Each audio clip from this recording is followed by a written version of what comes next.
Hola, soy Iván Carrillo. Bienvenido a Los Observadores, el espacio para compartir lo sorprendente que hay en el mundo. En Internet, los datos abiertos conocidos como Open Data es la información que puede ser utilizada y redistribuida libremente por cualquiera.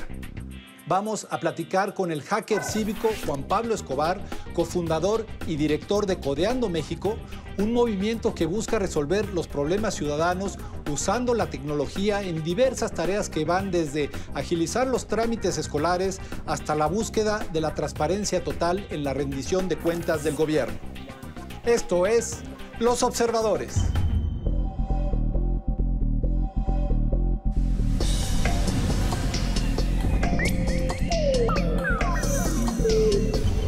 Hola Juan Pablo, bienvenido a Los Observadores, ¿cómo estás? Muy bien, gracias Iván.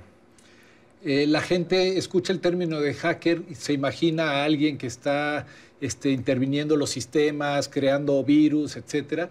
Y tú te defines como un hacker cívico.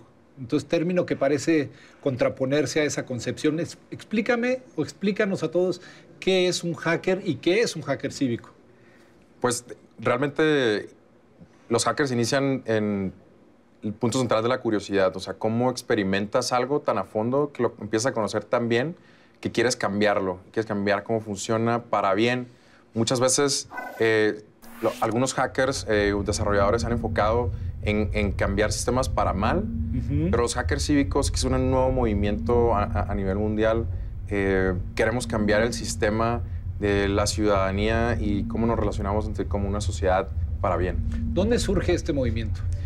Inició en San Francisco principalmente, pero realmente creo que es donde se empezó a hacer un poco más común y conocido entre la sociedad. Pero en todos lados ha habido hackers cívicos todo el tiempo realmente. Y a través de Codeando México, aquí en México empezamos a trabajar hace un par de ¿Tú en años. qué momento te involucras? A ver, ¿tú eres ingeniero en sistemas? Sí, yo me gradué de Tecnologías Computacionales en Monterrey. Y en un momento dado, o ya eras así, justamente, que te metías a los sistemas, empezabas a intentarlos comprender, a mejorarlos o alterarlos. Pues esa curiosidad la tienes desde el momento que empiezas a meterte a querer aprender a programar. Lo que sucedió fue que yo, de hecho, al inicio quería programar para compañías corporativos. Grandes corporativos. Exacto, es como que al inicio, cuando estás empezando como desarrollador, es muchas veces lo que buscas, inclusive crear tus propios productos para poner tu propia empresa. Y creo que por esa línea es algo muy común cuando empiezas como desarrollador, ¿no? Después te vas dando cuenta que muchos de esos problemas, y como hacker, tienes esa habilidad de poder construir grandes cosas en muy poco tiempo, que muchas veces lo puedes aprovechar para otras cosas, que no solamente para el beneficio de una compañía, sino para el beneficio de una ciudad. Pero antes de entrar en ese tema, que es obviamente el fundamental, creo que necesitamos comprender un concepto a lo mejor no tan transparente, que es la materia prima de los hackers, que es la información. Exacto. Y el concepto es el Open Data, o los datos abiertos, como se le da a conocer.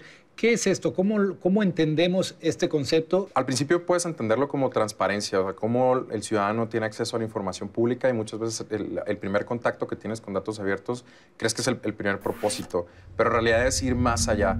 O sea, cómo puedes utilizar los recursos que se generan dentro de gobiernos o instituciones en el sector público para que tú puedas ser el que cree las soluciones en beneficio y mejorar servicios públicos, crear productos que sean de beneficio para el ciudadano, sin muchas veces necesidad de pasar por el gobierno. Simplemente el gobierno que se quede, digamos, tomando un paso atrás y siendo una plataforma para que desarrolladores y más creativos puedan crear cosas con estos recursos. O sea, en este sentido, podríamos decir que el hacker o el hacker cívico es un facilitador entre la sociedad y la información que existe en la red, que existe a lo mejor por ley, por organismos de transparencia, etcétera, para extraer y dar sentido a esa información.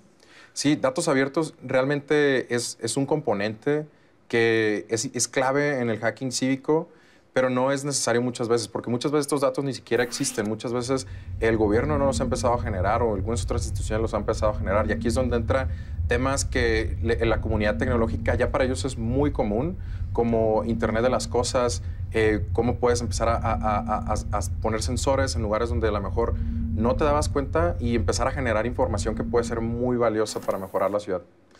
tú te involucras hace algunos años Sí. y luego te das cuenta de que la tecnología puede ser un gran aliado para resolver problemas ciudadanos. Sí, no fue tan de repente. O sea, yo estaba desarrollando aplicaciones para una empresa de desarrollo ágil en Monterrey. Después tuve la oportunidad de ir a California y de ir a la India. En la India en especial es donde me di cuenta que los desarrolladores y los emprendedores de tecnología se estaban enfocando en resolver problemáticas del primer mundo en un país donde tiene tantos problemas sociales y tantos problemas donde pues muchas veces los servicios públicos son muy malos. Entonces, una vez que regresé dije, yo no quiero ver a México en 10 años como está la India, ni ver a emprendedores, ni yo como desarrollador con la capacidad que tengo, enfocarme a resolver problemas del primer mundo. Entonces, cuando te das cuenta ese poder que tienes de construir prototipos muy rápido y poner ideas allá afuera que puedan, con una agilidad que muchas veces las instituciones más grandes no tienen, como el mismo gobierno, creo que ahí es donde es súper importante que puedas empezar a no solo tú hacerlo, sino empezar a sumar a más personas a esto. Y muchas veces los desarrolladores quieren aportar, pero no saben exactamente qué problemática o por dónde enfocarse para empezar a proponer soluciones. Exactamente. Y es ahí donde empezamos nosotros a tratar de sacar un problema que sucede mucho con los desarrolladores y en el emprendimiento tecnológico, que es el solucionismo. Es tratar de proponer soluciones que muchas veces terminan buscando problemas y nadie tiene. Y entonces, eso es lo que hace Codeando México. Por eso nace Codeando México. Como nos damos cuenta de esto, yo organizaba hackathons en la ciudad de Monterrey desde que era estudiante. Aquí yo sé que ese es en tu habla, sí, es una palabra de todos los días, pero creo que vale la pena que nos expliques o que nos definas qué es un hackathon. Definitivamente. Y un hackathon es algo muy, muy sencillo que probablemente muchos lo han escuchado en los últimos meses, inclusive en los últimos años, pero empezó más que un grupo de creativos o desarrolladores que se juntaban en un periodo muy corto de tiempo a experimentar una idea nueva o con una herramienta que nunca habían utilizado Digamos, antes. en 48 horas nos enfocamos a una herramienta o un sistema, etcétera. Exacto. Digamos, yo soy un desarrollador que utiliza una tecnología, por ejemplo, que se llama Java, pero siempre me ha llamado la atención utilizar el lenguaje Ruby para programar. Me voy a enfocar en estas 48 horas a sacar una nueva aplicación utilizando este lenguaje. Y así como nace en un sentido creativo, los hackathons de repente se empiezan a utilizar como una herramienta para reunir a comunidades diferentes, como son comunidades de periodistas, comunidades de desarrolladores, diseñadores, para ahora sí enfocarlos un poquito más a resolver problemas muy concretos. Y nunca es malo reunirte por el simple hecho de reunirte con amigos para tener y crear cosas de la nada. Nada más que aquí estableces un objetivo, que es reunirse para solucionar un problema. En el caso de Codeando México se ha vuelto un eje en este sentido. Exacto, para nosotros es central. De hecho, Codeando México nace en un hackathon que se llama Desarrollando América Latina, que sucede en 13 países de Latinoamérica. Y nosotros proponemos esta solución, Codeando México, basándose en una plataforma digital en donde fuera un espacio donde instituciones que tienen tantos problemas por resolver, pero muchas veces no tienen las herramientas, se conecten con la comunidad tecnológica que muchas veces en algunas horas le pueden solucionar un montón de cosas. Tiene soluciones y creo que lo dijiste mejor que nadie, está buscando problemas. Exacto. ¿Qué problemas ha encontrado en esta búsqueda Codeando México? Pues son muchos. Para empezar, creo que uno de los primeros problemas que encontramos fue el acceso a la información pública. Y justo en algunos fines de semana con unos colegas propusimos en el 2013, que fue prácticamente nuestro primer proyecto, una plataforma central en donde todos los ciudadanos tuvieran acceso a la información pública o datos públicos del país. Y esta plataforma hasta ahorita ya tiene más de 50 organizaciones contribuyendo, inclusive gobiernos, organizaciones de sociedad civil y desarrolladores que por su propia cuenta deciden hacer más accesibles los datos para otras personas.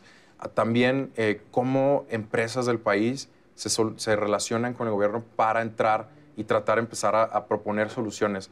Hay una barrera realmente y una separación, una desconexión entre el gobierno y la comunidad tecnológica y sobre todo las herramientas que se utilizan en el siglo XXI para desarrollar tecnología. Si yo pertenezco a una comunidad, digamos a un municipio, un pueblo o una colonia en alguna de las ciudades, ¿soy susceptible de acercarme a la comunidad tecnológica?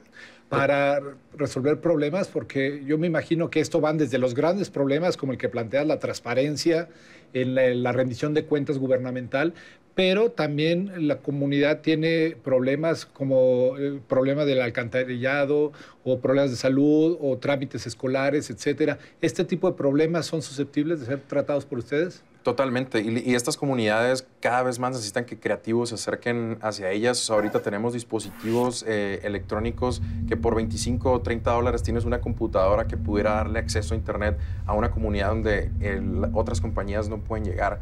Entonces, la brecha digital también puede ser atacada con nuevos hackers que se empiecen a acercar en esta tendencia de hacking cívico. Y realmente ahorita es mucho más fácil que nunca crear un prototipo que pueda mejorar muchísimas vidas en el país. ¿Cómo en acontecimientos como los que le espera este año a este país, como las elecciones, que es muy importante y justamente un tema de información que requiere transparencia, etcétera, cómo puede incidir la comunidad tecnológica en ellos? Creo que es muy valioso que los desarrolladores se acerquen muchísimo a las comunidades que están tratando de hacer la información mucho más accesible y que el ciudadano muchas veces se siente inconforme con el tipo de soluciones que recibe y muchas veces exige al gobierno que la solucione. Pero lo que nosotros no tratamos de mejorar es la política, tratamos de mejorar a la ciudadanía y eso es muy importante. Si tenemos ciudadanos más inteligentes, vamos a tener definitivamente un país mucho más inteligente. Y toda la tendencia de ciudades inteligentes, no se trata de tú exigirle a que el gobierno te construya una ciudad inteligente, no se trata de que a tu candidato que te construya y que te prometa una ciudad inteligente, sino tú como ciudadano seas el que propone desde afuera y no necesites realmente estar ahí adentro para hacerlo. Pero existe, digamos, el marco legal, existe la situación ideal para poder llegar a ese tipo de instancias. Yo creo que definitivamente de un año para acá hemos avanzado. Estamos asociándonos cada vez más con instituciones y organizaciones de la sociedad civil para que la tecnología que se construye tenga incidencia en política pública. Y eso es el siguiente paso de Cuidando México. Ahorita nos interesa muchísimo que hay una gran cantidad y personas mucho más interesadas en sumarse a contribuir, y una vez que tengamos una masa muy importante de personas contribuyendo y hackeando de forma cívica, podamos incidir y que las herramientas que surgen sean mucho más focalizadas. En un inicio, cuando empezamos, ninguna de las plataformas que construimos pensamos que iba a ser oficiales y varias de ellas ya están siendo utilizadas por gobiernos a nivel estatal, a nivel local, a nivel federal. Entonces, para nosotros creo que es súper importante no pedir permiso para construir algo, y que tú lo propongas desde afuera y que muestres lo que es posible. ¿Cuál es, en tu visión, el futuro de este país? Me imagino un gobierno muchísimo más ligero, en donde, e instituciones del sector público muchísimo más ligeras, donde no hay tantas personas trabajando en temas de administración, en temas muchas veces de burocracia. Menos burocracia. Exacto. Y donde realmente hay una simple plataforma y como un término que nos gusta muchísimo utilizar y que nos encanta como desarrolladores son las APIs, que básicamente son interfaces de programación para que se conecten entre sistemas. Entonces, las APIs permiten que tengas sistemas mucho más ligeros, pero que sean interoperables entre los unos y los otros. Y me imagino ciudades colaborando entre los unos y los otros, en donde compartimos no solo ideas y conocimiento, sino herramientas y empezamos a replicar los esfuerzos que surgen. Imagínate que se creó una solución para Oaxaca, para mejorar el servicio público del agua, y que invirtió el gobierno de Oaxaca para eso, pero a lo mejor lo pudo utilizar igual en Guadalajara, en Monterrey, en Tijuana. Y se replica el modelo y hay un ahorro sustancial y un aprendizaje a partir de la experiencia, etcétera. Exacto, y de repente tienes un país de código abierto en donde diferentes ciudades se pueden montar en una misma fuente para poder alimentar y poder mejorar muchísimo el servicio que tienes como ciudadano. Y esto no siempre viniendo desde el gobierno, inclusive nuevas empresas que entren en el sector público, y para esto creo que va a venir muchísimo más inversión, y creo que hay muchísimo potencial en que nuevos emprendedores y hackers cívicos entren en este espacio, y creo que hay una gran tendencia de startups, de tecnología, pero hay un gran espacio que no se está volteando a ver, y es este que están trabajando los hackers cívicos. Pues ahí está la visión de un joven de 24 años. Juan Pablo, yo te agradezco muchísimo tu presencia aquí en Observadores. Muchas gracias a ti, Iván. Los Observadores, el espacio para compartir lo sorprendente que hay en el mundo.